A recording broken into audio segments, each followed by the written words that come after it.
there's this really hard kind of fine line between, hey, it does need to be third party validated and certifications have value and are really, really meaningful.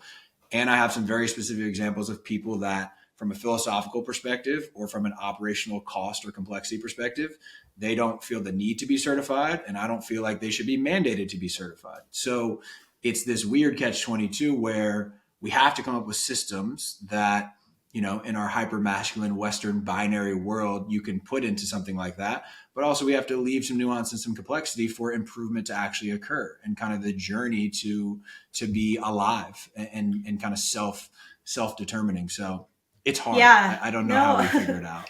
And I completely agree with what you just said, Anthony and Doug. Like, I think that there's a few things, that obviously, like, I think that third party validation is really important on a lot of levels. And there's so much nuance here that I think figuring out a way to dissolve some of the infighting that's just Yeah. creating barriers, any progress. But I also think, I love what you said, Doug, about retailers' role in all of this, of Mm. creating those standards and barriers to entry. I think the retailer's role as gatekeeper is so important, especially in these emerging and developing areas. In the natural channel specifically, there is almost next to zero, non third party validated claims, because these retailers like Whole Foods, Natural Grocers, Thrive Market, they are making people validate, those claims from a regenerative perspective to their standards, folks, even if they aren't third party certified. So I do think we actually have done a relatively decent job as an industry kind of holding the line, even though it's very messy.